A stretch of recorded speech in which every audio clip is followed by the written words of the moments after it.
فاسألوا أهل الذكر إن كنتم لا تعلمون.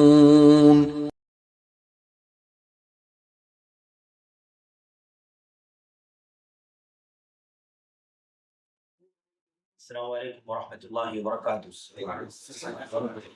الحمد للہ نحمده ونستعینه ونستغفره ونعوذ باللہ من شرور انفسنا وسیئات اعمالنا من يهده الله فلا مضل له ومن يضلل فلا هادي له واشهد ان لا اله الا الله وحده لا شريك له واشهد ان محمدا عبده ورسوله.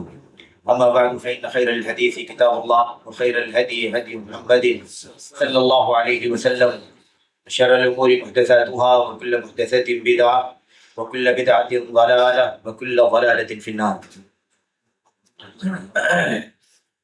أعوذ بالله من الشيطان الرجيم. بسم الله الرحمن الرحيم. وما آتاكم الرسول فخذوه وما نهاكم عنه فانتهوا. وقال النبي صلى الله عليه وسلم وإن خير الحديث كتاب الله وخير الهدي هدي محمد صلى الله عليه وسلم وشر الأمور محدثاتها وكل محدثة بدعة وكل بدعة ضلالة وكل ضلالة في النار. آج کے اس درس میں جو آپ کے ہاں اس حال میں ہفتہ واری منعقد ہوتا ہے، انشاءاللہ تبارک و تعالی اللہ کی کتاب کی آیات اور اسی طرح سے نبی کریم صلی اللہ علیہ وسلم کی سنت کی روشنی میں سلف صالحین، صحابہ، تابعین، تبع تابعین کے اقوال، فرمودات اور ان کی سیرت کی روشنی میں کچھ باتیں اس بدعت کے سلسلے میں آپ کے سامنے عرض کی جائیں گی، جسے اس مہینے میں یعنی ربیع الاول کے اس مہینے میں خصوصیت کے ساتھ منایا جاتا ہے، اور اس بدعت کو عید میلاد نبی صلی اللہ علیہ وسلم کے نام سے منایا جاتا ہے۔ اس حوالے سے جہاں بہت سارے قصے، کہانیاں، ایسے ہی محبت اور عشق کے دعوے، جذبات وغیرہ موجود ہیں، تو اسی کے ساتھ ساتھ کچھ دلائل، اللہ کی کتاب کی آیات، نبی کریم صلی اللہ علیہ وسلم کی کچھ احادیث، اور ان احادیث میں سے کچھ صحیح حدیثیں اور کچھ حدیثیں ایسی ہیں جو غیر مستند ہیں، غیر معتبر ہیں، انہیں بطور دلیل پیش کیا جاتا ہے۔ تو انشاءاللہ تبارک و تعالیٰ چند باتیں جو آپ کے سامنے عرض کی جائیں گی وہ ان دلائل کے حوالے سے پیش کی جائیں گی جن کا تذکرہ کر کے بہت سارے لوگ قدیم دور سے لے کر کے بہت سارے علماء نے، اور آج کے اس دور میں بھی بہت سارے علماء اور غیر علماء نے اس میلاد نبی صلی اللہ علیہ وسلم کی بدعت کو سنت کا کام، ثواب کا کام، ایسے اس موقع پر جشن منانے کو اچھا کام ثابت کرنے کی کوشش کی ہے۔ ان کا تذکرہ کر کے ان کی حقیقت کو آپ کے سامنے پیش کیا جائے گا۔ یہ کتابیں، یہ باتیں، یہ دلائل ان کے اعتبار سے ہیں جو ان کو بطور دلیل پیش کر رہے ہیں، لیکن ہم اگر اس کو سن لیں گے، پڑھ لیں گے، دیکھ لیں گے کہ یہ باتیں کیا ہیں اور ان کی حقیقت کیا ہے، تو ہمارے سامنے یہ بات آ جائے گی کہ انہیں دلیل نہیں کہا جا سکتا۔ دلیل اس بات کے لیے، اس کو ثابت کرنے کے لیے بطور دلیل پیش کیا جا رہا ہے، انہیں دلیل نہیں کہا جا سکتا ہے، بلکہ ان کی حیثیت شبہات کی ہے۔ دلیل اور شبہات میں فرق کیا ہے؟ دلیل اسے کہتے ہیں جو اصل نقطے پر، اصل مدعے پر دلالت کرے، رہنمائی کرے، اصل مدعے کو ثابت کرے، اصل دعوے کو پروف کر کے دکھا دے کہ جو دعویٰ کیا جا رہا ہے یہ حقیقت ثابت ہو رہی ہے۔ اور شبہہ اسے کہتے ہیں جو دیکھنے میں تو دلیل لگے کہ اس سے مدعا ثابت ہو جائے گا، لیکن حقیقت میں مدعا ثابت نہ ہو، لیکن سننے والے کنفیوژن کا شکار ہو جائیں، ان کے دماغ میں کچھ نہ کچھ ایسا شبہہ آ جائے کہ وہ ڈاؤٹ میں پڑ جائے کہ کچھ نہ کچھ تو اس کی حقیقت ضرور ہے، اس کی گنجائش ضرور ہے، کیا جا سکتا ہے، کوئی کر لے تب بھی کوئی بڑا مسئلہ نہیں ہے. اگر مسئلہ نہیں ہے تو کم از کم یہ کہ بڑا مسئلہ نہیں ہے. تو یہ ہے دلیل اور یہ ہے شبہہ. بہرحال آپ حضرات نے اشتہارات کے ذریعے سے یہ اعلان اس سے پہلے سے سن رکھا ہے کہ آج کی اس مجلس میں امیر محترم فضیلت الشیخ عبدالسلام صاحب سلفی حفظہ اللہ آنے والے تھے. خطاب ہونا تھا ان کا، لیکن دو بنیادی وجوہات کی وجہ سے وہ آج شریک نہ ہو سکے اس پروگرام میں. شاید آگے کسی پروگرام کی مناسبت پر وہ تلافی کرے اس کی. ایک تو یہ کہ جوگیشوری کی جو مسجد اس کی توسیع کے لیے ایک بڑے بجٹ کا انتظام کیا جا رہا تھا، آج اس کا رجسٹریشن تھا اور اس کے لیے وہ دیر تک بیٹھے ہوئے تھے اور کہہ رہے تھے کہ ابھی تک اسی انتظار میں بیٹھے ہوئے ہیں. دوسری بات یہ تھی کہ ان کی طبیعت بہت زیادہ خراب تھی، سردی، بخار، کھانسی، لیکن اس کے باوجود چونکہ آج کی تاریخ طے تھی رجسٹریشن کے لیے اور سامنے والا جو فریق ہے اس کے ساتھ موعد طے تھا، اس لیے ان دونوں کو بہرحال آج کی تاریخ رجسٹریشن کی آفس میں حاضر ہونا ضروری تھا. اس لیے تمام تر مشقتوں کے باوجود وہ بیٹھے رہے اور ابھی تک وہ یعنی شام میں جب تک بات ہوئی مغرب کی نماز کے بعد تک وہ کام مکمل نہیں ہوا تھا. بہرحال میرے محترم نے معذرت کی اور آپ تک یہ پیغام پہنچانے کے لیے کہا. اور ظاہر ہے کہ میں حاضر تو ہو گیا آپ کے سامنے، لیکن یہ کوئی تلافی نہیں ہے میرے محترم کے خطاب کی. بس ایک خانہ پوری ہے کہ ابھی صاحب کو آنا تھا، وہ نہیں آ سکے تو خانہ پوری کر دی جائے. انشاءاللہ تبارک و تعالیٰ وہ کسی آئندہ مناسبت پر موعد طے کر کے آپ کے سامنے حاضر ہوں گے، ان کا خطاب ہوگا اور آپ سے استفادہ کریں گے. اللہ سے دعا ہے کہ اللہ تبارک و تعالیٰ جمعیت اور جماعت کے اس مشن میں جو دوڑ بھاگ چل رہی ہے اللہ تعالیٰ قبول فرمائے اور میرے محترم کو اللہ تبارک و تعالیٰ صحت اور عافیت عطا فرمائے اور ان کی تمام تر کوششیں اللہ تعالیٰ قبول فرمائے اور تمام تر محاذوں میں اللہ تبارک و تعالیٰ کامیابی عطا فرمائے. آمین رب العالمین. بہرحال بات اصل میں شبہات کی ہے. بہت ساری باتیں ہیں جو ہم اور آپ سنتے ہیں اور سن رہے ہیں اس موقع پر، کیونکہ یہ ربیع الاول کا مہینہ ہے اور چل رہا ہے. میلاد کی تاریخ، نبی کریم صلی اللہ علیہ وسلم کی پیدائش کی تاریخ، اس بارے میں ہم اور آپ اچھی طرح سے جانتے ہیں کہ کوئی حتمی بات طے نہیں ہے، یقینی بات طے نہیں ہے کہ وہ تاریخ کون سی ہے. اگر سیرت کی کتابیں پڑھی جائیں، تاریخ کی کتابیں پڑھی جائیں تو ہمارے سامنے جو باتیں ملے گی وہ یہ ملے گی کہ بعض مورخین نے، سیرت نگاروں نے کہا ہے کہ اللہ کے نبی کی پیدائش کی تاریخ 8 ربیع الاول ہے. دیکھیے دن تو طے ہے، یعنی وہ پیر کا دن ہے، دوشنبہ جسے ہم سوموار کہتے ہیں، یہ تو طے ہے اللہ کے نبی صلی اللہ علیہ وسلم کی حدیث کے اندر، اس میں کوئی مسئلہ نہیں.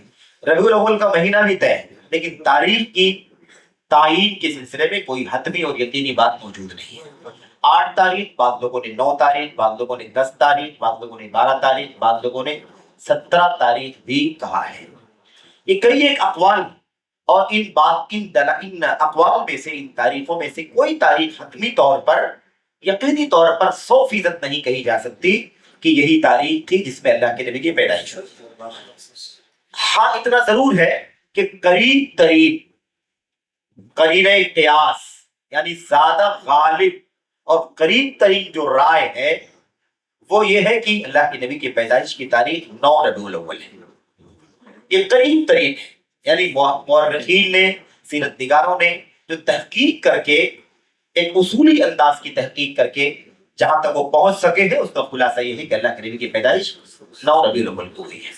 بہرحال اس وقت جو تاریخ طے کر لی گئی ہے بھائیوں کی طرف سے، ہمارے جو لوگ میلاد نبی کریم صلی اللہ علیہ وسلم کی مناتے ہیں، اس مناسبت پر جشن مناتے ہیں، قمقمے لگانا، لائٹنگ کرنا، جھنڈیاں لگانا وغیرہ، گلیوں کو، گھروں کو، روڈوں کو سجانا وغیرہ اور بہت ساری چیزیں جو کچھ بھی کرتے ہیں، اس کے لیے جو تاریخ طے کی ہے وہ 12 تاریخ ہے.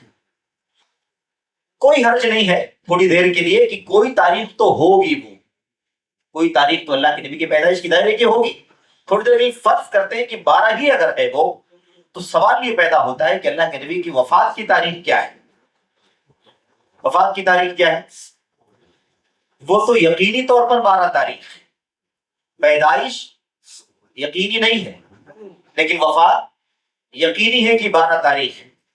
تو اب سوال یہ پیدا ہوتا ہے کہ 12 تاریخ ہی وہ پیدائش ہوئی، 12 تاریخ ہی وہ وفات ہوئی ہے، تو اگر کوئی جشن منایا جا رہا ہے تو جشن کس چیز کا جشن ہے؟ پیدائش کی خوشی کا جشن ہے یا وفات کی خوشی کا جشن؟ ایسا اگر کسی کے ساتھ ہو جائے، مثال کے طور پر ایک عام عوام کی بات میں آپ کے سامنے عرض کرنا چاہتا ہوں کہ اگر ہمیں سے کسی کے ساتھ ایسا مسئلہ ہو کہ اس کے مثال کے طور پر والد کی یا دادا دادی ماں کسی کی وفات اور پیدائش کی تاریخ سیم ہو تو آدمی اس تاریخ میں کوئی کام نہیں کرے گا. کیوں؟ اس لیے کہ اگر خوشی کا کوئی کام کرتا ہے تو پھر یہ شک جا سکتا ہے نا کہ وہ پیدائش کی خوشی منا رہا ہے تو تاریخ وفات بھی تو وہی ہے. اس لیے آدمی کیا کرتا ہے؟ اس تاریخ میں کوئی بھی کاریہ کرم نہیں کرنا چاہتا. اور مثال کے طور پر اگر وہ غم منا رہا ہے وفات کی وجہ سے تو پھر یہ بھی تو مسئلہ ہے کہ پیدائش کی تاریخ بھی وہی ہے تو کیا وہ غم کس چیز کا منا رہا ہے؟ وفات کا غم منا رہا ہے یا پیدائش کی خوشی منانے کا ٹائم؟ تو ایسا جب کبھی ہو جائے نا تو آدمی ایسے بھی کوئی کام اس میں نہیں کرنا چاہتا ہے کیونکہ اس کو یاد اپنے باپ ماں یا دادی دادا وغیرہ کے سلسلے میں یہ گوارا نہیں ہوتا ہے کہ کیسے اسی تاریخ میں خوشی منائی جائے. وفات کی تاریخ بھی وہی ہے تو غم کا احساس کریں یا خوشی کا احساس کریں, غم کو غالب کریں خوشی پر یا خوشی کو غالب کریں غم پر. تو یہ بڑی عجیب و غریب بات ہے. اور ہمارے جو بزرگ مجلس میں بیٹھے ہوئے ہیں وہ جانتے ہوں گے کہ آج سے 20 سال 25 سال 30 سال پہلے, اور ہم نے یہ بھی عرض کیا ہے اور یہاں بھی عرض کرتے ہیں کہ آج ہمارے سامنے سوشل میڈیا اور سرچ انجن ہمارے سامنے گوگل موجود ہے, ہر چیز کو آدمی اسی میں تلاش کرتا ہے. آپ بھی اگر تلاش کریں تو یہ چیز مل سکتی ہے اسے. وہ یہ کہ 20-25 سال پہلے اس تاریخ کو ربیع الاول کی 12 تاریخ کو وفات رسول کے نام سے منایا جاتا تھا. وفات رسول 12 وفات کے نام سے اس دن کو غم کا دن منایا جاتا تھا, سوگ منایا جاتا تھا. اس کی بھی گنجائش تھی شریعت اسلامیہ کے اندر. کسی کی پیدائش پر خوشی کوئی جشن, کسی کی وفات پر کوئی غم کا مسئلہ, کوئی گنجائش شریعت اسلامیہ کے اندر نہیں ہے. شریعت اسلامیہ کے اندر کیا ہے بتایا گیا؟ پیدائش ہو ہمارے آپ کے بچوں کی پیدائش مثال کے طور پر تو 7ویں دن عقیقہ کیا جائے. تحنیک کی سنت موجود ہے, اس کی بھی گنجائشیں کی جائے. ایسے ہی مثال کے طور پر بال اتارے جائیں, اس کے بعد قدر صدقہ کیا جائے, مثال کے طور پر چاندی دیا جائے یا صدقہ کیا جائے. یہ سارے کام ہیں. نام رکھا جائے, ختنہ وغیرہ بھی کیا جا سکتا ہے. یہ ساری چیزیں ہیں جو کرنے کی ہیں. وفات ہو جائے تو غم منانے کا کیا حکم اسلام کے اندر؟ اسلام کے اندر غم منانے کی کوئی گنجائش مردوں کے حق میں نہیں ہے. مردوں کے لیے کسی کی بھی وفات پر غم منانے کی سرے سے کوئی گنجائش نہیں. غم کس کے لیے ہے؟ عورتوں کے لیے. غم منانا کس کے لیے؟ سوگ جس کو ہم کہتے ہیں, عورتوں کے لیے. اور اس میں بھی ایک سنت موجود ہے کہ 3 دن سے زیادہ غم کوئی عورت کسی کی وفات پر نہیں بنا سکتی سوائے شوہر کی وفات کی. تو اس کی بھی لمیٹیشن ہے کہ کسی کے لیے بھی غم منانا سوگ منانا جائز نہیں. مردوں کے لیے تو ہے ہی نہیں یہ مسئلہ. یہ مسئلہ عورتوں کے لیے ہے, مردوں کے لیے نہیں ہے. کوئی اگر پوچھے مثال کے طور پر کہ کسی کو وفات ہو جائے تو ہم کتنا غم منائیں, 2 دن 3 دن 1 دن اس سے زیادہ ہفتہ عشرہ, اس کا جواب یہ ہے کہ کس کے بارے میں سوال ہو رہا ہے؟ مردوں کے لیے عورتوں کے لیے؟ مردوں کے لیے غم کی کوئی گنجائش شریعت میں کوئی دلیل نہیں ہے. کیونکہ جو روایت موجود ہے نا 3 دن والی وہ عورتوں کے لیے لا یحل لامرأۃ تؤمن باللہ والیوم الآخر. کسی عورت کے لیے جو اللہ پر اس کے رسول پر اور آخرت پر ایمان رکھتی ہے اس کے لیے حلال نہیں ہے کہ 3 دن سے زیادہ کسی کی وفات پر سوگ منائے سوائے شوہر کی وفات. 4 مہینے 10 دن تک, 4 اشہر و عشرہ, 4 مہینے 10 دن. مردوں کے لیے نہیں ہے کچھ بھی. مردوں کے لیے کچھ بھی غم نہیں منانا ہے, غم کا اظہار نہیں کرنا ہے کہ اس کی بنیاد پر کوئی 2 دن 3 دن 4 دن آدمی ہے نا اس کا اظہار کرے. بہرحال تو سوال یہی پیدا ہوتا ہے کہ کسی کی وفات پر کسی کی پیدائش پر خوشی یا غم کا کوئی ایسا کام جس کو جشن کی شکل دے دی گئی ہو, شریعت اسلامیہ میں ایسی کوئی تعلیم موجود نہیں ہے. نبی کریم صلی اللہ علیہ وسلم کی یوم پیدائش پر جشن منانے والے ہمارے بھائی برسوں سے مناتے ہیں, مناتے بھی آ رہے ہیں. خلاصہ اس کا یہ ہے میرے بھائیوں کہ اگر اس کی کوئی دلیل تلاش کی جائے تو جو اس کے سورسز ہیں اللہ کی کتاب قرآن کریم یا نبی کریم صلی اللہ علیہ وسلم کی سنت, ایسے امت کے سلف صحابہ کرام تابعین کی سیرت اور کی زندگی, اس کو تلاش کیا جائے ڈھونڈا جائے تو قول فعل عمل تقریر کسی بھی حیثیت سے کوئی بھی دلیل ہمیں نہیں ملے گی, نہ اللہ کی کتاب میں, نبی کی سنت میں, صحابہ کرام کی سیرت میں. اچھا ایک بات میں آپ کو یہاں یاد دلا دوں, ایک کتاب مطلب مارکیٹ میں بکتی بھی ہوگی اور عربی میں وہ کتاب اصل میں عربی میں ہے, ہمیں نہیں پتا شاید وہ اردو میں ہے کہ نہیں ہے, لیکن اس کے مشمولات کو اس کے مضمون کو اردو میں لایا گیا ہے اور اسے موقع جب آتا ہے میلاد کا تو اس کی ہوردنگ بنا کر کے ہمارے بھائی اسے ستونوں پر اور دیواروں پر لگاتے بھی. اس کتاب کا نام ہے النعمت الکبریٰ علی العالم فی مولد سید ولد آدم. یہ کتاب ہے ابن حجر کی، لیکن کون سے ابن حجر؟ اسقلانی نہیں، حافظ ابن حجر اسقلانی نہیں. اس لیے کہا ابن حجر کی، ابن حجر کی ان کو بھی کہا جاتا ہے، ابن حجر کے نام سے وہ بھی مشہور ہے. ابن حجر ہیثمی نام ہے ان کا، ابن حجر ہیثمی. مسلک کے اعتبار سے اگر آپ دیکھیں گے تو دونوں کی نسبت شافعیت کی طرف ہے. ابن حجر اسقلانی بھی شافعی کہلاتے ہیں اور یہ ہیثمی بھی شافعی کہلاتے ہیں. بہرحال ابن حجر اسقلانی کا دور پہلے کا ہے اور ابن حجر ہیثمی جن کی بات میں آپ کے سامنے کر رہا ہوں ان کا دور بعد کا ہے. تقریباً دونوں کے بیچ میں کم و بیش 75 سال یا اس سے کم و بیش کا فرق ہے.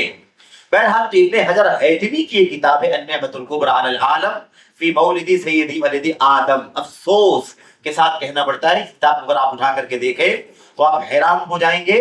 کتاب کا نام ہے دنیا پر سب سے بڑی نعمت نبی کریم صلی اللہ علیہ وسلم کی ولادت. یہ کتاب کے نام کا ترجمہ ہے. اس کتاب میں کیا لکھا ہے؟ انہوں نے میلاد ثابت کیا ہے، میلاد ثابت کیا ہے اور کہا ہے اللہ کے نبی کے پیدائش پر جشن منانا یہ بہت بڑی نیکی ہے. آپ اٹھا کر کے دیکھیں گے تو ابو بکر، عمر، عثمان، علی، خلفائے اربعہ اور اس کے بعد تابعین کی لمبی فہرست، تابعین کی لمبی فہرست، ان کے اقوال نوٹ کیا ہے کہ ابو بکر صدیق نے کہا کہ جس نے میلاد پڑھا اس کو جنگ بدر کے برابر ثواب ملے گا. جس نے عمر رضی اللہ عنہ نے فرمایا کہ جس نے میلاد پڑھا اس کو اتنا ثواب ملے گا. اور ایسے ہی چاروں خلفاء راشدین کا تذکرہ کر کے میں اس لیے آپ کے سامنے اس کی اشارہ کر رہا ہوں کہ ابھی ہم کہہ رہے ہیں کہ نہ اللہ کی کتاب میں ہے، نہ نبی کی سنت میں، نہ صحابہ، تابعین، تبع تابعین کی سیرت میں کہیں بھی میلاد کا کوئی سرے سے اتا پتہ نہیں ہے. لیکن اس کتاب کے اندر آپ کو بکر، عمر، عثمان، علی، حضرت حسن بصری اور دیگر بہت سارے صحابہ تابعین کے حوالے سے آپ کو اقوال ملیں گے. اب باقاعدہ یہ اقوال اٹھا کر کے نوٹ کر دیا جاتا ہے اور دیکھنے والے چلنے والے دیکھتے ہیں ابو بکر صدیق نے میلاد منائی، عمر بن خطاب نے میلاد منائی، عثمان غنی نے، علی بن ابی طالب نے، تابعین نے، تبع تابعین نے، تو بھلا یہ کام برا کیسے ہو سکتا ہے؟ لیکن کہتے ہیں کہ پہلے جڑ ثابت کی جائے، بعد میں اس کی شاخیں اور تنے ثابت کیے جائیں. سرے سے نہیں ہے. اگر ابو بکر، عمر، عثمان نے کہا ہے تو 10ویں صدی ہجری کا عالم لکھ رہا ہے، اس کی سند کیا ہے؟ ابو بکر صدیق رضی اللہ تعالیٰ عنہ تک. ابو بکر صدیق 1400 سال پہلے کے ہیں، ہے کہ نہیں؟ اور 1000 سال آج سے 1400 سال ان کے زمانے سے 1000 سال پہلے کی بات، تقریباً 1000 سال کے بعد کا آدمی ابو بکر صدیق کے بارے میں کہتا ہے کہ انہوں نے کہا، سوال پیدا ہوتا ہے 1000 سال کے بیچ کا چین کہاں ہے؟ کیسے معلوم ابو بکر صدیق اکبر نے کہا؟ اور اگر کہا ہے تو ساری کتابوں کا ذخیرہ امت کے سامنے موجود ہے، کہیں تو ہونا چاہیے. تو یہ جھوٹ ہے، بہرحال سراسر 100% جھوٹ ہے، اس کی کوئی حقیقت نہیں ہے. اچھا آپ ایسے ہی آپ دیکھتے چلے جائیں تو 100 سال میں آپ کو کہیں اتا پتہ نہیں، 200 سال 300 سال تک آپ کو کچھ اتا پتہ نہیں. آپ کو اس کے بعد 4تھی صدی ہجری میں پہلی بار پوری دنیا میں پہلی بار میلاد کا ثبوت کہاں ملے گا؟ یعنی میلاد کا یہ عمل، میلاد منانے کا، جشن منانے کا، تقریب کرنے کا یہ عمل سب سے پہلے کب ملے گا؟ سب سے پہلے آپ کو ملے گا 362 ہجری میں. 362 ہجری میں مصر میں. اور یہ جو قاہرہ ہے نا، ابھی قاہرہ جس کو ہم لوگ کیرو کہتے ہیں انگریزی میں، یہ القاہرہ جو ہے یہ ایک شہر کا مختصر نام ہے. اس کا ایک مختصر نام ہے القاہرہ. ایک حکومت تھی جو موروکو میں تھی اور یہ مجوسی تھے، یہودی تھے، شیعہ تھے، رافضی تھے، بے دین تھے، ملحد تھے، یہ ساری باتیں بتائی گئی ہیں. اس طرح سے بے دین قسم لوگوں کی ایک جماعت تھی جو پہلے مغرب میں حکومت کر رہے تھے، پھر وہاں سے ظلم و زیادتی کرتے ہوئے مصر میں داخل ہوئے اور مصر میں داخل ہونے کے بعد ان لوگوں نے جبرن و ظلمن، ہے نا، جبر و ظلم کر کے قابض ہو کر کے ایک حکومت بنائی. اور اس میں حکومت جب ان کی قائم ہو گئی تو انہوں نے ایک شہر تعمیر کیا اور اس شہر کا نام رکھا المدینۃ المعزیۃ القاہرہ. المدینۃ المعز، معز نام تھا اس بادشاہ کا جو حکومت قائم ہوئی تھی، اس کا ایک بادشاہ کا نام کیا تھا؟ معز، المعز لدین اللہ. تو المدینۃ المعزیۃ القاہرہ یعنی معز کا بنایا ہوا وہ شہر جو دنیا کے سارے شہروں پر قاہر یعنی حاوی ہے، بھاری. اس نام سے وہ شہر تھا. بعد میں دھیرے دھیرے اس کا نام شارٹ ہو گیا، خالی القاہرہ باقی بچا. اور اب اس کے شہر کے نشانات بھی ختم ہو گئے ہوں گے، اللہ اعلم مصر جانا تو نہیں ہوا کہ پتہ چلے کیا حقیقت. لیکن کہنے کا مطلب یہ ہے کہ وہ جو شہر ہے نا القاہرہ، اسی سے نسبت رکھتا ہے. بہرحال یہ 362 ہجری میں پہلی بار دنیا کے اندر پہلی بار میلاد نبی کا آپ کو تذکرہ ملے گا. اور وہ حقیقت کیا اس کی؟ حقیقت اس کی یہ ہے کہ جب حکومت مصر میں قائم ہو گئی تو جب حکومت قائم ہوئی تو ہر بادشاہ یا ہر حکومت اپنا ایک قانون بناتی ہے، ایک کانسٹیٹیوشن بناتی ہے، آئین بناتی ہے. تو اس حکومت نے ایک قانون بنایا، ایک کانسٹیٹیوشن مطلب بنایا. تو اس میں ایک قانون یہ بھی رکھا کہ ہمارے ملک میں پورے سال میں 6 میلادیں بھی منائی جائیں گی. ان کے قانون میں کہ بہت ساری چیزیں منائی جائیں گی، لیکن میں خاص نقطے پر بات کرنا چاہ رہا ہوں کہ 6 میلاد منائی جائے گی. یہ ہمارے ملک کا قانون ہے کہ نہیں؟ جیسے فلاں ڈے ایسے کیا ہے 6 میلادیں منائی جائیں گی. 5 میلاد کون ہے؟ اللہ کے نبی محمد رسول اللہ صلی اللہ علیہ وسلم کے میلاد، اور اس کے بعد آپ کی بیٹی اور داماد حضرت فاطمہ اور علی رضی اللہ تعالیٰ عنہما کی میلاد، اور اس کے بعد حضرت حسن اور حسین رضی اللہ تعالیٰ عنہما کی میلاد. یہ تو 5 ہیں. اب آپ کو سمجھ میں آ جائے گا کہ یہ 5 کون ہیں، ہے کہ نہیں؟ تو یہ پنجتن پاک ہیں جو شیعوں کے یہاں، رافضیوں کے یہاں 5 بڑی ہستیاں ہیں. جب کسی زمانے میں پلیگ پھیلا ہوا تھا نا، طاعون، تو شیعوں نے، رافضیوں نے گھر کے دروازوں پر اسٹیکر بنا کر کے شیر عربی میں لگا رکھا تھا. اور جاہل قوم سمجھتی تھی کہ قرآن کی آیت ہے یا اللہ کے نبی کی کوئی حدیث ہے یا کوئی دعا ہے، اس کو پڑھنے سے بلا ٹل جائے گی، پلیگ ختم ہو جائے گا، طاعون بند ہو جائے گا. کیا تھا وہ؟ لی خمسۃ، اس لیے پڑھ رہا ہوں تاکہ لوگ جان جائیں، ورنہ یہ جملہ کفریہ ہے، شرکیہ جملہ ہے. کہتے ہیں لی خمسۃ اطفی بہا حر الوباء الحاطمہ. اور اتفاق سے یہ اسی وقت سے یاد ہوا جب یہ کام کیا تھا رافضیوں نے، شیعوں نے. گھر کے دروازوں پر لگا تھا، بچے تھے، زیر تعلیم مدرسوں میں پڑھتے تھے، تو وہ یاد ہو گیا. پہلے وہ شعر کیا ہے؟ لی خمسۃ اطفی بہا حر الوباء الحاطمہ المصطفیٰ والمرتضیٰ وابناہما والفاطمہ. یہ 5 شعر. کیا مطلب اس کا؟ کہ میرے پاس ایسی 5 ہستیاں ہیں جن کے ذریعے سے میں جلا کر رکھ دینے والی وبا کی آگ سے پناہ حاصل کرتا ہوں، یا اس آگ کو بجھاتا ہوں جو وبا کی آگ پھیلتی ہے. ان 5 ہستیوں سے میں جلا کر ختم کر دینے والی، توڑ کر رکھ دینے والی وبا کی آگ کو بجھاتا ہوں. المصطفیٰ محمد صلی اللہ علیہ وسلم، والمرتضیٰ علی، وابناہما اور علی اور فاطمہ کے بیٹے یعنی حسن اور حسین دونوں بیٹے، اور اخیر میں والفاطمہ یعنی فاطمہ رضی اللہ تعالیٰ عنہ. تو یہ 5 ہیں پنجتن پاک. تو 5 ہی ان لوگوں کی میلاد منائی جائے گی. اور چھٹی میلاد کس کی ہوگی؟ کس کی ہوگی؟ جو وقت کا بادشاہ ہوگا، جو وقت کا بادشاہ ہوگا. اب جو بھی بادشاہ ہوگا اس کی منائی جائے گی، ابھر جائے گا. اگلا بادشاہ جب حاکم بنے گا تو وہ 5 تو پرماننٹ ہے، اور اس کے بعد یہ چھٹی بھی اس کی منائی جائے گی جو رہے گا. یہ 6 میلاد منائی جائے گی. تو سب سے پہلے تاریخ میں یہی 362 ہجری میں میلاد کی، آپ کو میلاد کے عمل کا آپ کو پتہ چلے گا کہ ہاں کسی نے میلاد بنایا. اس سے پہلے آپ کو کہیں بھی پتہ نہیں ملے گا. اس کے بعد پھر یہاں سے نکل کر کے عراق میں چلا گیا، شام میں چلا گیا، موصل میں چلا گیا، حبران میں چلا گیا. مطلب یہ میلاد پہنتے پہنتے بہرحال پوری دنیا کے اندر عام ہو گئی.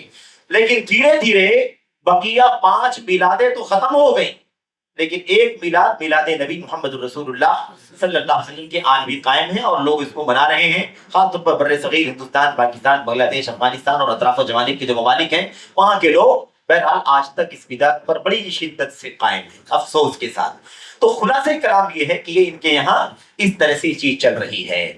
تو اب ظاہر ہے کہ اس کا کوئی ثبوت نہیں، لیکن جب کوئی چیز بہت زیادہ عام ہو جاتی ہے، کثرت سے لوگ کرتے ہیں، گھر گھر، گاؤں گاؤں، محلہ محلہ، قریہ قریہ، چھوٹا بڑا، حاکم محکوم، رائی رعیت، سب کوئی کام کرنے لگے، تو پھر اس کے بعد اچھا خاص طور پر اس مسئلے کا تعلق جذباتی انداز کا ہو، یعنی نبی کریم صلی اللہ علیہ وسلم سے اس کا تعلق ہو، آپ کے خاندان سے ہو، آپ کی پیدائش سے ہو، تو آپ سمجھ سکتے ہیں نا کہ پھر علماء جو اہل سنت ہوتے ہیں نا، اہل حق علماء، ایسے علماء میں سے بھی بعض لوگوں کے ذہنوں میں اس طرح کی چیز پیدا ہوتی ہے کہ اس کا تعلق گرچہ اس کا ثبوت نہیں ہے، قرآن سنت صحابہ تابعین تبع تابعین کے یہاں 350 سال کے بعد اس کی شروعات ہوئی ہے، لیکن چونکہ اس کا تعلق اللہ کے نبی سے ہے، اس کا تعلق سیرت سے ہے اور آپ کی پیدائش سے ہے اور ایک محبت کا ہی اظہار ہے، اس لیے اس میں تھوڑی سی گنجائش ہو سکتی ہے. اس نقطے کی وجہ سے چند علماء کے بھی نام آپ کو مل جائیں گے، پرانے بھی، چند پرانے علماء کے بھی نام مل جائیں گے جو چوٹی کے ائمہ گزرے ہیں، ایسے لوگوں کے یہاں بھی آپ کو کچھ نرم گوشہ مل جائے گا. لیکن ہم اور آپ پابند ہیں اللہ کی کتاب قرآن کے، اللہ کے نبی محمد الرسول اللہ صلی اللہ علیہ وسلم کی سنت کے، اور اللہ کے نبی علیہ السلام کے صحابہ تابعین تبع تابعین سے زیادہ، چونکہ دنیا میں کوئی آپ سے محبت کرنے والا نہیں ہے، نہ تھا نہ ہوگا. اس لیے اگر یہ بھی محبت کی ادا میں شامل ہو سکتا کہ آپ کے میلاد کا جشن منایا جائے تو ابو بکر عمر کبھی باز نہیں آتے، ضرور اس کام کو کیے ہوتے. تو ہم تو اس اصول پر چلتے ہیں، کسی انسان سے غلطی ہو جائے، اجتہادی غلطی ہو جائے، چوک ہو جائے تو ہم اس کے لیے معذرت خواہ ہو جاتے ہیں، اللہ سے مغفرت کی دعا کرتے ہیں. ہم کسی کے قول پر نہیں چلتے، نبی کے قول کو چھوڑ کر، صحابہ کی سنت اور صحابہ کی سیرت کو چھوڑ کر کے کسی کو ہم حجت و دلیل نہیں بناتے. یہی امتیاز ہے اور یہی وہ راستہ ہے جس راستے سے بھٹکنے کی وجہ سے امت میں اتنا سارا اختلاف پھیل گیا. اسی نقطے پر اگر امت قائم رہتی تو کبھی اختلاف نہیں پیدا ہوتا، یعنی اختلاف بمانا فرقہ بندی، ٹولیاں، ورنہ اجتہادی اختلاف تو ہو سکتا ہے رائے کا، اس میں مسئلہ نہیں ہے. اور جب تک یہ امت اس نہج پر، اس منہج پر قائم تھی تب تک ایک تھی، کوئی جھگڑا مسئلہ نہیں تھا. لیکن جب اس منہج سے امت ہٹ گئی یہ سارے مسائل پیدا ہو گئے، ان کی بھی رعایت، ان کی بھی رعایت، یہ بڑے ہیں، یہ بڑے ہیں، یہ بڑا اونچا مقام رکھتے ہیں، یہ بڑا اونچا مقام رکھتے ہیں، یہ بڑے عالم ہیں، یہ قریشی ہیں، یہ غیر قریشی ہیں، اور یہ عربی الاصل ہیں، یہ فلک، یہ ساری چیزیں آ گئی.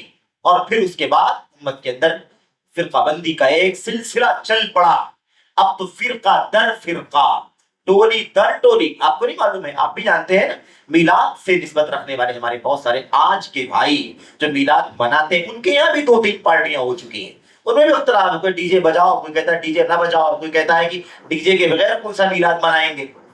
یعنی کتنا مسئلہ چل رہا ہے میرے بھائی، بتاؤ آپ، کتنی ساری باتیں ہو رہی. کوئی کچھ کہہ رہا ہے، کوئی کہتا ہے کہ عورتوں مردوں کا اختلاف نہیں ہونا چاہیے، کوئی کچھ مختلف انداز سے. آپس میں بھی یہ کیا ہو رہے ہیں، مختلف ہو رہے ہیں. اس کی وجہ یہ ہے کہ راستے سے سب ہٹے ہوئے ہیں، کوئی کم کوئی زیادہ، لیکن سب کے سب اس منہج سلف قرآن سنت صحابہ تابعین کا جو راستہ تھا اس سے ہٹے ہیں. اس سے ہٹنے کی وجہ سے سارے مسائل کھڑے ہو رہے ہیں. بہرحال ہمیں تو آج کے اس مجلس میں جو تھوڑی سی بات آپ کے سامنے کرنی ہے وہ بہت جلدی یہ کرنی ہے کہ کچھ دلائل جذباتیت اور محبت کے دعوے کے علاوہ کچھ قرآن کی آیتوں کے دلائل، کچھ سنت کے دلائل بھی ہیں جنہیں یہ اپنا یہ میلاد کا جشن منانا ثابت کرنے کے لیے پیش کرتے ہیں. تو ان کا جواب کیا ہے؟ کیونکہ آدمی ٹھیک ہے، آپ کہیں کہ ابوبکر صدیق کے حوالے جو بات کہے گی وہ غلط ہے، کوئی سند نہیں. عمر بن خطاب کے حوالے سے کوئی سند نہیں، عثمان کوئی سند نہیں، علی کوئی سند نہیں، حسن بصری کوئی سند نہیں، سعید بن مسیب کوئی سند، ٹھیک ہے کوئی سند نہیں، اس کی بات تو ختم ہو گئی. لیکن اگر قرآن کی آیت کوئی لا کر کے پیش کرے تو آپ کیا کریں گے؟ حدیث پیش کرے اور حدیث بخاری میں ہو تو آپ کیا کریں گے؟ حدیث پیش کرے مسلم میں ہو تو آپ کیا کریں گے؟ اگر کوئی صحیح کتابوں کے علاوہ ضعیف موضوع اگر ہو تب تو آپ کہہ دیں گے کہ ضعیف ہے. لیکن اگر صحیح بخاری کا حوالہ کوئی دے تو کیا کریں گے؟ اسی حوالے نے تو امت کو گمراہ کیا ہوا ہے. آج ایک بہت بڑا حوالہ دینے والا ہے، گٹھر رکھ کر کے بات کرتا ہے مائک پر، ہمارے نوجوان جو ہے سب اس کے پیچھے بھاگ رہے ہیں، کہتے بخاری کا حوالہ دیتا ہے، بخاری کا حوالہ دیتا ہے. میرے بھائی جس میدان کا ہے اسی میدان میں اس سے فائدہ اٹھاؤ، کیوں بلا وجہ اسے دین کے معاملے میں حجت بناتے ہو؟ اگر کوئی انجینئر ہے تو انجینئرنگ کرے، کون منع کرتا ہے اسے؟ انجینئرنگ کے ذریعے سے بھی وہ دین کی خدمت کر سکتا ہے. امت کو، ملت کو کتنے انجینئرز کی ضرورت ہے، کتنے ڈاکٹر کی ضرورت ہے. ہر آدمی اپنی صلاحیت سے اللہ کی دین کو فائدہ پہنچائے، کیا بری بات. کوئی عالم انجینئر کا کام کرے تو روکیں گے، نہیں روکیں گے ہم لوگ. ایک مولوی اگر دواخانہ کھول کے بیٹھے منع کریں گے کہ نہیں منع کریں گے ہم اس کو؟ کہیں بھائی آپ کا کام نہیں ہے، آپ قرآن سنت کی باتیں کیجیے، یہ تو دوسری لائن ہے، تو اس کے پڑھے ہوئے ایکسپرٹ لوگ ہیں وہ دوائی دیں گے. تو ایسے ہی میرے بھائیوں ان سب مثالوں سے بڑھ کر کے مثال اللہ کے دین کی ہے، کیونکہ ہر چیز کا نقصان کم ہے، اللہ کے دین کا جو نقصان سب سے بڑا نقصان ہے. تو بہرحال کہنے کا مطلب یہ ہے کہ دلائل کیا، میں آپ کو بہت مختصر بات کرنا ہے. مجھے بات یہ ہے کہ ایک آیت ہے قرآن کی جس کو پیش کرتے ہیں، اور 2 حدیثیں ہیں صحیح مسلم وغیرہ کی، صحیح مسلم کی، بخاری کی، جس کو پیش کرتے ہیں، اور 2 اور بھی باتیں ہیں، حدیثیں ہی ہیں لیکن وہ ضعیف کے دائرے میں آتی ہیں، لیکن اسے بھی وہ پیش کرتے ہیں. تو قرآن اور سنت کی دلیلیں پیش کرتے ہیں جس سے وہ ثابت کرنا چاہتے ہیں. اگر ثابت ہو جائے یہ بات تب تو وہ دلیل ہے اس مسئلے کے لیے، لیکن ثابت نہ ہو تو وہ دلیل نہیں ہے بلکہ کیا ہے؟ شبہہ ہے. یعنی اس سے صرف کنفیوژن پیدا ہوگی، حقیقت میں وہ دلیل نہیں بنے گی۔ ہم لوگ ایسے ہی شروع کرتے ہیں، قرآن کی آیت پیش کرتے ہیں، وہ اللہ تبارک و تعالیٰ فرماتا ہے قل بفضل اللہ وبرحمتہ فبذلک فلیفرحوا هو خیر مما یجمعون۔ اچھا، یہ جو ساری باتیں آپ کے سامنے، 3-4 باتیں 5 باتیں جو آپ کے سامنے ذکر کر رہا ہوں میں، یہ باتیں شیخ عبداللہ بن عبدالعزیز التویجری، ایک چوٹی کے عالم گزرے مملکت سعودی عرب میں، جنہوں نے پورے سال کی بدعات کو اکٹھا کر کے اور اس کے دلائل کے ذریعے سے ان تمام چیزوں کا ازالہ کر کے، خاتمہ کر کے ایم اے کی ڈگری حاصل کی ہے انہوں نے، اور وہ کتاب سعودی عرب سے بہت پہلے سے شائع ہوئی ہے اور اہل علم کا مرجع ہے۔ انہوں نے چاروں پانچوں باتوں کو اکٹھا کیا ہے اور ان تمام چیزوں کا مختلف انداز میں علمی اصولوں سے جواب دیا ہے۔ میں بہت سرسری اور آسان باتیں جو ہم سب کو آسانی سے سمجھ میں آ جائیں وہ آپ کے سامنے پیش کروں گا، بہت زیادہ علمی باتیں جو ہیں وہ ہم چھوڑ دیں گے۔ دیکھیے قرآن کی آیت پیش کرتے ہیں، اللہ تبارک و تعالیٰ فرماتا ہے قل بفضل اللہ وبرحمتہ، کہہ دیجئے کہ اللہ کے فضل سے اور اس کی رحمت سے فلیفرحوا، انہیں خوش ہونا چاہیے۔ آپ کہیے کہ اللہ کی فضل سے، اس کی رحمت سے یہ خوش ہو جائیں۔ هو خیر مما یجمعون، یہ چیز دنیا میں جو یہ لوگ مال و دولت اکٹھا کر رہے ہیں اس سے کہیں زیادہ بہتر ہے۔ کیا؟ اللہ کے فضل سے خوش ہونا، اللہ کی رحمت سے خوش ہونا، یہ ان کے لیے دنیا کی دولت سے، دنیا کے مال سے، اسباب سے کہیں زیادہ بہتر ہے۔ اب یہ کہتے ہیں ہمارے بھائی جو میلاد ثابت کرتے ہیں قرآن سے، وہ کہتے ہیں کہ اللہ تبارک و تعالیٰ کیا فرماتا ہے اپنے نبی سے کہ آپ اعلان کیجئے کہ لوگ اللہ کے فضل سے، اس کی رحمت سے خوش ہو جائیں۔ تو اب آپ بتائیے کہ اللہ کے نبی سے بڑا فضل کیا ہے اور اللہ کے نبی سے بڑی رحمت کیا ہے دنیا کے اندر؟ کوئی چیز نہیں۔ اس لیے ہم خوشی منا رہے ہیں، اس میں کون سا غلط کام کر رہے ہیں؟ اور پھر خاص طور پر کیا کہتے ہیں؟ کہتے ہیں اللہ تعالیٰ فرماتا ہے وَمَا أَرْسَلْنَاكَ إِلَّا رَحْمَةً لِّلْعَالَمِينَ، ہم نے آپ کو ساری دنیا کے لیے رحمت بنا کر کے بھیجا ہے۔ اور یہاں اللہ فرماتا ہے اللہ کی رحمت سے خوش ہو جاؤ، تو ہم ساری دنیا کے لیے رحمت بن کر کے جو نبی آئے ہیں ان کے پیدائش سے خوش ہو رہے، خوشی منا رہے ہیں۔ آپ کو نفرت ہے تو آپ نہ کریں، ایسے لوگ کہتے ہیں۔ اب ایک عام آدمی کے سامنے اگر یہ آیت پڑھیں، اس کا ترجمہ کریں اور یہ بالکل سمجھا دیں ایسے کہ اللہ کی رحمت ہے نبی، تو پھر ان کے پیدائش پر خوشی منانے کا حکم دیا جا رہا ہے، تو پھر یہ میلاد کی دلیل ہے کہ نہیں دلیل جشن منانے کی؟ لیکن یہی مسئلہ ٹیڑھا ہے، مسئلہ یہی ٹیڑھا ہے کہ ہم نے قرآن کی اس آیت کو، اللہ کے فضل کو، اللہ کی رحمت کو ہم نے کیا بنا دیا؟ اللہ کے نبی صلی اللہ علیہ وسلم، جبکہ ہم یہ جانتے ہیں اور یہی منہج ہر جگہ بنا، یعنی راستہ اللہ کا، اللہ کے نبی کا، اللہ کی کتاب کا، نبی کی سنت کا، صحابہ کا، یہی راستہ ہے جو انسان کو نجات دے گا ہلاکت سے بھی اور ضلالت سے بھی۔ قرآن کی آیت کریمہ جو ہم نے پڑھی آپ کے سامنے، اس سے پہلے والی آیت کریمہ میں اللہ تبارک و تعالیٰ نے بیان فرما دیا ہے کہ اللہ کا فضل اور اللہ کی رحمت سے مراد اللہ کی کتاب قرآن ہے، اللہ کا دین اسلام ہے۔ اور آپ بھی کوئی بھی تفسیر اٹھا کر کے دیکھیے، ابن کثیر، طبری اور ساری کتابیں اٹھا کر کے آپ دیکھیں تفسیر کی، تو آپ کو بفضل اللہ وبرحمتہ اس کی تفسیر میں کیا ملے گا؟ اللہ کی کتاب قرآن، اللہ کا دین اسلام۔ یعنی اللہ یہ فرما رہا ہے کہ تم لوگ اس قرآن کے اترنے سے پہلے اور اس دین اسلام کی آمد سے پہلے گمراہی میں تھے، ضلالت میں تھے، جاہلیت میں تھے۔ اللہ نے تم کو اس قرآن کے ذریعے سے اور اسلام کے ذریعے سے تمہیں ایک ایسا دین عطا فرما دیا کہ تم کو اب جنت کی طرف لے کر کے جانے گا۔ تو تمہیں اللہ تعالیٰ کے اس فضل پر جو اللہ نے عطا کیا ہے اور اس رحمت پر جو اللہ نے ہم پر کی ہے، قرآن بھیج کر کے، اسلام دے کر کے، اس پر اللہ تبارک و تعالیٰ کیا حکم دیتا ہے؟ تمہیں اس سے خوش ہونا چاہیے۔ تو ہمیں اللہ نے ایمان والا بنایا، خوشی کے لیے خوشی ہے۔ ہمیں اللہ نے قرآن کریم کی امت بنایا، خوشی کے لیے خوشی ہے۔ یہ ہے اصل۔ تو اب یہاں سے بات ثابت ہو گئی کہ اس سے اللہ کے نبی صلی اللہ علیہ وسلم کی ذات مراد نہیں ہے اور آپ کی پیدائش مراد نہیں ہے۔ ہمیں خوش ہونا اللہ کی کتاب پر کہ اللہ نے ہمیں قرآن جیسی نعمت عطا فرمائی اور اللہ نے ہمیں دین اسلام عطا فرمایا۔ تو یہ قرآن کی آیت ہے جس کا معنی غلط لیا جا رہا ہے، جس کی تفسیر غلط بتائی جا رہی ہے۔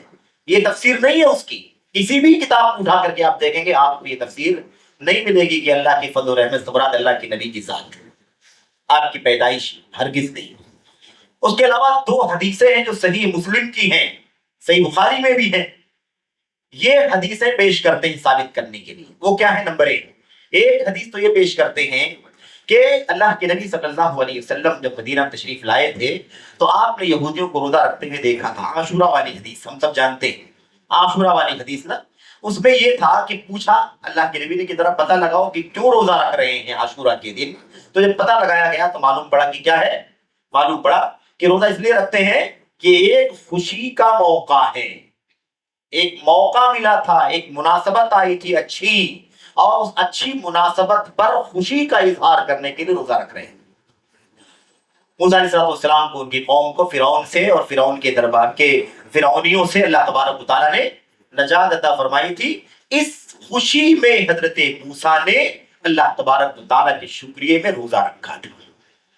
کہتے ہیں اس سے یہ ثابت ہوتا ہے کہ کسی خاص موقع پر فکس کر کے، کسی خاص دن کو فکس کر کے، کسی خاص تاریخ کو فکس کر کے اگر کوئی خوشی کی چیز ملی ہو تو اس خوشی کا اظہار کرنے کے لیے اگر روزہ رکھا جا سکتا ہے تو خوشی کا اظہار کیوں نہیں کیا جا سکتا؟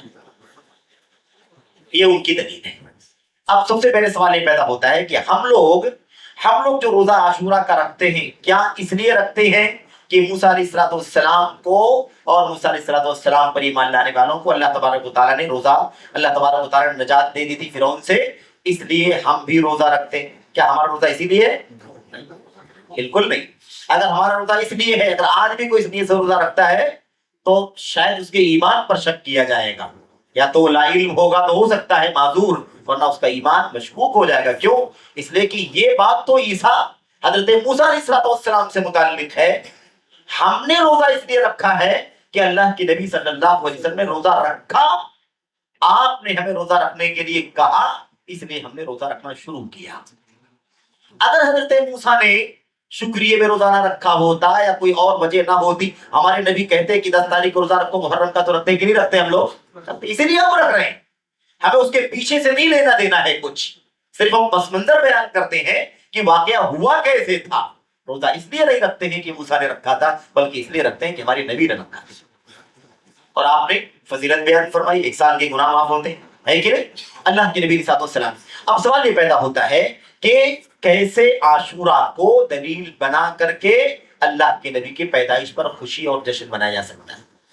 کس بنیاد پر؟ وہاں پر حدیث موجود ہے، آپ کا حکم موجود ہے، آپ کا عمل موجود ہے، آپ نے فضیلت بیان فرمائی ہے، وہ موجود ہے. آپ کی پیدائش پر جشن منانا چاہیے، اس کے بارے میں کون سی دلیل موجود ہے؟ کوئی دلیل؟ کوئی دلیل نہیں، لیکن لوگ اس کو پیش کرتے ہیں. یعنی ایک خالی سہارا، ڈوبتے کو تنکے کا سہارا، تھوڑا سا کم سے کم ایک ظاہر ہوتا ہے کہ کوئی موقع رہے تو اس کو یاد کر کے خوشی منا سکتے ہیں. تو بھلا ایک فرعون اور اس کے ماننے والوں کی ظلم سے اگر موسیٰ اور موسیٰ کی قوم کو نجات ملی تھی تو یہ خوشی کا موقع ظاہر ہے کہ اللہ کے نبی کی دنیا میں پیدا ہونے والی خوشی کے مقابلے میں تو بہت چھوٹی ہے. اور وہ کر سکتے ہیں تو ہم یہ کیوں نہیں کر سکتے؟ اس سے بڑی خوشی کی تو کوئی چیز ہو ہی نہیں سکتی. اس طرح سے اس کو کیا جاتا ہے. تو خلاصہ کلام کیا نکلتا ہے کہ اس سے استدلال کرنا صحیح نہیں ہے، اس کا کوئی تعلق ہی نہیں ہے. وہاں دنیا بھر کی دلیلیں، اس لیے عاشورہ کو روزہ رکھتے ہیں، یہاں پر کوئی دلیل نہیں ہے، اس لیے ہم اس کو قیاس کر کے ثابت نہیں کر سکتے. پھر عاشورہ کی یہ چیز صحابہ کرام کے سامنے تھی کہ نہیں تھی؟ تو انہوں نے کیا سمجھا کہ میلاد منایا جائے؟ تابعین کے سامنے تھی، کیا تابعین نے سمجھا کہ میلاد منایا جائے؟ تبع تابعین، ائمہ، محدثین، 100 سال، 200 سال، 250 سال، 300 سال، کسی کو سمجھ میں آیا کہ ہاں اس سے میلاد منانے کا بھی ثبوت ملتا ہے؟ نہیں ملتا ہے. بعد کے لوگوں نے 9ویں صدی ہجری کے اندر 852 میں حافظ ابن حجر وغیرہ کی وفات ہوئی ہے، ان کے بعد لوگوں نے ہم نے کہا نا کہ تھوڑی سی نرمی اور گنجائش نکالی ہے کہ اگر میلاد کا جشن مناتا ہے تو محبت کے اعتبار سے اس کی گنجائش نکال سکتے ہیں، چھوڑ سکتے ہیں تھوڑی دیر کے لیے، لیکن ہم پابند ہیں اللہ کی کتاب کے، نبی کی سنت اور صحابہ کی طریقے کی. دوسری جو حدیث ہے صحیح مسلم ہی کی، وہ یہ ہے، آپ دیکھیں اور بڑی اہم بات ہے، یہ اس کا خاص طور پر ذکر کیا جاتا ہے، وہ یہ ہے کہ اللہ کے نبی علیہ السلام سے پوچھا گیا تھا کہ پیر کا روزہ رکھنے کا کیا حکم ہے؟ تو اللہ کے نبی نے کیا فرمایا تھا؟ اللہ کے نبی نے فرمایا تھا کہ اسی دن میری پیدائش ہوئی ہے. پیر کے روزے کے بارے میں پوچھا گیا تو آپ نے جواب کیا دیا؟ فیہ ولدت، اسی دن میری پیدائش ہوئی ہے، وفیہ بعثت، اور اسی دن میں نبی بنایا گیا ہوں. بعض روایتوں میں وفیہ انزل علی، اسی دن مجھ پر قرآن اترا ہے، یعنی مجھے نبی بنایا گیا. آپ کہتے ہیں، روایت مسلم کی ہے، کہتے ہیں میلاد کا ثبوت فراہم کرنے والے لوگ جو دلائل پیش کر کے ثابت کرنا چاہتے ہیں، وہ کہتے ہیں کہ دیکھو اللہ کے نبی صلی اللہ علیہ وسلم نے پیر کے روزے کے بارے میں صاف صاف بتایا کہ میری پیدائش اسی دن ہوئی تھی. تو گویا کہ آپ یہ بتا رہے ہیں امت کو کہ پیر کا روزہ رکھنے کی وجہ یہ ہے کہ اس دن میری پیدائش ہوئی ہے. تو ہم غلط کیا کر رہے ہیں؟ ہم بھی تو اللہ کے نبی صلی اللہ علیہ وسلم کی پیدائش کے دن ہی کو منا رہے ہیں. لیکن آپ غور کریں کہ اس میں کتنا بڑا دھوکا ہے, کتنا بڑا خلط ملت ہے. اللہ کے نبی بات کر رہے ہیں ویکلی ایک دن روزہ رکھنے کی, اور یہ ہمارے بھائی ایک سال میں ایک بار جشن منانے کی دلیل پیش کر رہے ہیں. دونوں بات کا فرق ہے کہ نہیں فرق ہے؟ اللہ کے نبی ہر ہفتے میں آنے والا ایک دن جو پیر کا دن ہے, اس دن روزے کے بارے میں آپ کہہ رہے ہیں کہ اسی دن میری پیدائش ہوئی ہے, اسی دن میں نبی بنایا گیا ہوں. اور ہمارے بھائی سال بھر میں ایک تاریخ کو, دن کو نہیں, کس کو؟ تاریخ کو, اور وہ بھی تاریخ طے نہیں ہے کہ تاریخ کون سی ہے, اس دن جشن مناتے ہیں. دونوں باتوں میں زمین آسمان کا فرق ہے. اللہ کے نبی صلی اللہ علیہ وسلم ہر ہفتے پیر کے دن روزہ رکھنے کی سنت امت کو بتلا رہے ہیں. مناسبت آ گئی, پیر کے دن کی مناسبت آ گئی, تو اس دن جو کام ہوا تھا, جو خاص بات تھی, اس کا تذکرہ اللہ کے نبی نے کر دیا کہ یہی پیر والا دن جس دن میری پیدائش ہوئی ہے, اور یہی پیر والا دن ہے جس دن مجھے نبی بنایا گیا. آپ نے مناسبت پر ذکر کر دیا اس کا, لیکن پیدائش کی وجہ سے روزہ رکھتے ہیں, یہ بات اللہ کے نبی نے نہیں بیان فرمایا. پھر دوسری بات ہے کہ اللہ کے نبی علیہ السلام نے اگر اپنی پیدائش کا تذکرہ کر کے کچھ کہا ہے تو ہمیں وہی کرنا چاہیے کہ نہیں کرنا چاہیے؟ تو ہمیں کیا کرنا چاہیے؟ ہم بھی ہر پیر کو روزہ رکھیں, بالکل یہی اللہ کے نبی کی سنت ہے کہ اللہ کے نبی نے فرمایا پیر کے دن روزہ رکھتا ہوں, اسی دن میری پیدائش ہوئی, اسی دن مجھے نبی بنایا گیا. تو ہمیں بھی چاہیے کہ ہم کیا کریں, اسی دن ہم بھی روزہ رکھیں جیسا کہ اللہ کے نبی نے رکھا. لیکن یہ ہر ہفتے کی بات ہے, زندگی بھر کی بات ہے, ہمیشہ کی بات ہے, اور یہ سال بھر میں ایک تاریخ کو جشن منانے کی بات ہے. روزے کا بھی اس میں کوئی لینا دینا نہیں ہے. کیا پیر کے دن ہی مناتے ہیں لوگ؟ اللہ کے نبی نے روزے کو پیر کے دن سے جوڑا یا اپنی پیدائش کی تاریخ سے جوڑا؟ اللہ کے نبی نے اپنی پیدائش کا تذکرہ جب کیا تو دن کا ذکر کیا, اپنی تاریخ کا تذکرہ نہیں کیا. کوئی پیر دیکھ کر کے میلاد مناتا ہے؟ بتاؤ دنیا کے اندر میلاد منانے والوں میں سے 12 تاریخ دیکھ کر کے مناتے ہیں. یہ 12 تاریخ کس دن آ رہا ہے؟ سنڈے کو آ رہا ہے کہ نہیں؟ تو پیر سے تو مطلب ہی نہیں ہے ان میلادیوں کو. لیکن دلیل جب وقت آیا ثابت کرنے کے لیے تو اس کا حوالہ دے دیا کہ اللہ کے نبی نے کہا کہ میری پیدائش ہو. دوسری حدیث میں بتلاتی ہے اللہ کے نبی کی مسند احمد بن حنبل وغیرہ کی صحیح روایت, اس میں آپ نے وجہ بتلائی کہ آپ پیر کا روزہ رکھتے کیوں ہیں, اور ساتھ ساتھ میں جمعرات کا بھی روزہ آپ رکھتے تھے, تو آپ ان دونوں کا روزہ ہفتے میں کیوں رکھتے, اس کی وجہ آپ نے اس حدیث میں بیان فرمائی. آپ سے پوچھا کہ اللہ کے نبی عن صوم یوم الاثنین والخمیس, سنیچر پیر اور جمعرات کے روزے کے بارے میں پوچھا گیا کہ آپ کیوں رکھتے ہیں, تو اللہ کے نبی نے اس کا اصل جواب دیا, روزہ رکھنے کی وجہ پیدائش ہونا وجہ نہیں ہے, پیدائش ہونا نبی بنایا جانا وجہ نہیں روزہ رکھنے کی, بلکہ روزہ رکھنے کی وجہ کیا ہے؟ آپ نے بیان فرمایا کیونکہ ایک دونوں دن ہفتے میں نیکیاں یا اعمال اللہ تبارک و تعالیٰ کے پاس پیش کیے جاتے ہیں. تو میری چاہت ہے, میری خواہش ہے کہ جب میرا عمل پیش کیا جائے اللہ تبارک و تعالیٰ کو تو میں روزے کی حالت میں رہوں, کیونکہ روزے کی حالت میں آدمی بہت زیادہ کنٹرول میں رہتا ہے. مومن تو ہمیشہ کنٹرول میں رہتے ہیں, مومن کے معنی ہی کنٹرول میں رہنے والے کے ہوتے ہیں, مسلمان کے معنی ہی کنٹرول میں رہنے والے کے ہوتے ہیں. اگر کنٹرول میں نہیں ہے تو صحیح معنوں مسلمان ہے ہی نہیں. تو اللہ کے نبی صلی اللہ علیہ وسلم نے وجہ اس لیے روزہ رکھتا ہوں کیونکہ جب دونوں دن روزے کی حالت میں رہوں گا تو اور زیادہ آنکھوں کی حفاظت, زبان کی حفاظت, اعمال سب نا ایک دم کنٹرول میں رہے, اللہ تبارک و تعالیٰ کے پاس نیکیاں پہنچیں گی تو اور زیادہ نیکیاں, اچھی سے اچھی, تقوی سے بھرپور نیکیاں پہنچیں گی. یہ بیان فرمایا. تو آپ بات ثابت واضح ہوگی کہ نہیں واضح ہو گئی کہ بات الگ ہے اور دلیل الگ ہے. جو حدیث میں ہے اس کا کون انکار کرتا ہے؟ روزہ رکھیں, ہر پیر کو رکھیں, ہر جمعرات کو رکھیں, یہی تو اللہ کے نبی کی سنت سے کون انکار کرتا ہے؟ لیکن 12 تاریخ کو فکس کر کے کسی بھی دن ہے نا سال میں ایک مرتبہ جشن منانا, اس کا کوئی ثبوت نہ اللہ کے نبی کی سیرت میں ہے نہ اللہ کے نبی کے صحابہ اور تابعین کی زندگی میں. تو یہ ہے, یہ دونوں باتیں صحیح حدیثوں کے اندر بیان کی جا رہی ہیں اور اس سے لوگ دلیل کسی اور مدعے پر پکڑ رہے ہیں. اب اس کے بعد 2 باتیں اور باقی بچتی ہیں, اسے بھی جلدی ختم کرنا چاہتا ہوں. وہ دونوں باتیں کیا ہیں؟ ایک بات تو یہ ہے, اور یہ دونوں باتیں ناقابل اعتبار ہیں.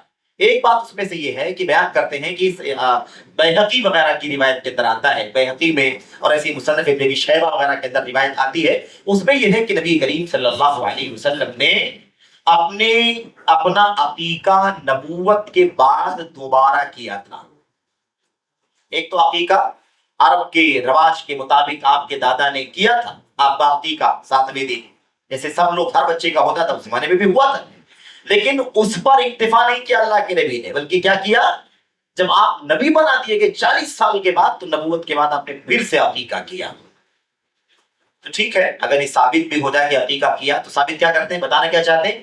بتانا یہ چاہتے ہیں کہ اللہ کے نبی علیہ السلام نے اس پہلے والے عقیقے پر اکتفا نہیں کیا، پھر سے عقیقہ کے نبی بننے کے بعد اس سے یہ ثابت کرنا چاہتے ہیں کہ وہ عقیقہ تو ایک عام بچے کا عقیقہ تھا جو دادا نے کیا تھا، لیکن بحیثیت نبی، کیونکہ کسی کو نہیں معلوم تھا کہ نبی بنیں گے، تو ایک بچے کے حساب سے عقیقہ ہوگا۔ اب آپ نے نبی بننے کے بعد جو عقیقہ خود کیا اپنا، تو اسے ثابت کرنے کے لیے کیا کہ میری حیثیت ایک نبی کی ہے، اور میری پیدائش ایک عام بچے کے پیدائش کے طور پر نہیں بلکہ ایک نبی کے طور پر غور کرو تو دوبارہ عقیقہ کرنا چاہیے۔ اس لیے آپ نے دوبارہ عقیقہ کیا۔ اس سے ثابت ہوتا ہے کہ آپ کی پیدائش پر بحیثیت نبی آپ کی پیدائش پر ہمیں خوشی کا اظہار کرنا چاہیے، جشن منانا چاہیے، تقریب کرنی چاہیے۔ یہ ہے استدلال۔ یہ کیا ہے؟ استدلال، دلیل ثابت کرنا۔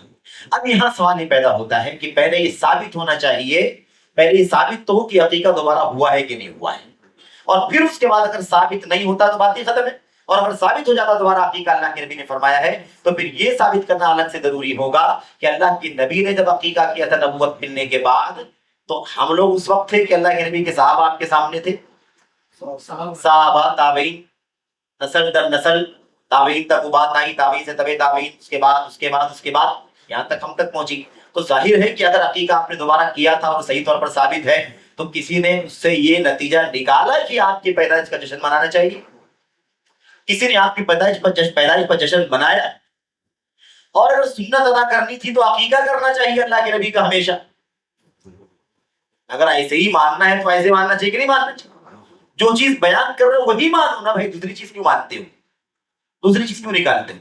بہرحال خلاصہ یہ ہے میرے بھائیوں کہ عقیقے والی بات، جو دوبارہ عقیقے والی بات ہے، یہ ثابت نہیں ہے۔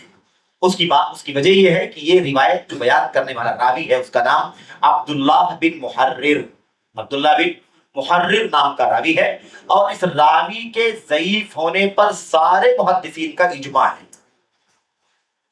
ایک دو نہیں کہ کوئی گئے یہاں فلاں نے صحیح بھی کہا ہے، فلاں نے ضعیف کہا ہے تو کیا ہوا، فلاں نے ثقہ کہا ہے تو فلاں نے ثقہ بھی تو کہا ہے، ایسی بات نہیں ہے۔ متفق علی تضعیفہ، اس کے ضعیف ہونے پر سارے محدثین کا اجماع ہے، ناقابل اعتبار ہے۔ بلکہ بعض دوسرے راویوں کو اس راوی سے روایت کرنے کی وجہ سے محدثین نے کنارے کر دیا، اتنا غیر معتبر راوی ہے کہ نہیں؟ تو اب یہ راوی عبداللہ بن محرر ان روایتوں کے اندر موجود ہے۔ بیہقی کی روایت لے لو، مصنف ابن ابی شیبہ کی روایت لے لو، یہ روایت ضعیف ہے، ناقابل اعتبار ہے، کیونکہ اس کا راوی بے انتہا ضعیف ہے، سارے محدثین کا اجماع ہے اس کے ضعیف ہونے پر۔ تو جب یہ روایت ثابت نہیں ہوتی ہے تو ہم کیسے کہیں گے کہ دوبارہ عقیقہ ہوا تھا؟ تو خلاصہ یہ کہ دوبارہ عقیقہ ہی سبھی ثابت نہیں ہے نبی کریم صلی اللہ علیہ وسلم سے، اور اگر فرض کر لو کہ ثابت ہے تو پھر میلاد ثابت کرنے کی دلیل چاہیے۔ عقیقہ ثابت ہے تو عقیقہ کیجیے آپ، ہے کہ نہیں؟ یہ ہے بہرحال۔ تو یہ خلاصہ ہے، ساری بات کا خلاصہ ہے۔ امام نووی رحمۃ اللہ علیہ نے بڑی تفصیل سے بات کی ہے کہ یہ عبداللہ بن محرر بالکل متفق علی تضعیفہ ہی ہے، اس لیے ناقابل اعتبار ہے، اس کی بنیاد پر کوئی بات صحیح نہیں مانی جا سکتی۔ تو یہ ایک روایت ہے۔ دوسری چیز، آخری چیز جو دوسری بات ہے صحیح ناقابل اعتبار، وہ یہ ہے کہ ایک مرسل روایت، اور مرسل روایت یہ ضعیف اس کی قسموں میں سے ایک قسم ہے۔ مرسل، معضل، منقطع، ہے نا، مدلس راوی جو ہوتا ہے، مدلس ہوتا ہے، روایت مدلس ہوتی، تو یہ ساری قسمیں ضعیف حدیثوں کی قسمیں ہیں۔ تو ایک تابعی اگر کوئی بات بیان کرتا ہے نبی کریم صلی اللہ علیہ وسلم کے حوالے سے، تو اس روایت کو کیا کہتے ہیں؟ مرسل کہتے ہیں۔ کیوں؟ اس لیے کہ وہ تو جب اللہ کے نبی کو دیکھا ہی نہیں اور روایت اللہ کے نبی سے کر رہا ہے، اس کو کیا کہیں گے؟ مرسل، لٹکی ہوئی روایت، کیونکہ معلق ہے۔ کیا ہے؟ لٹکی ہوئی ہے،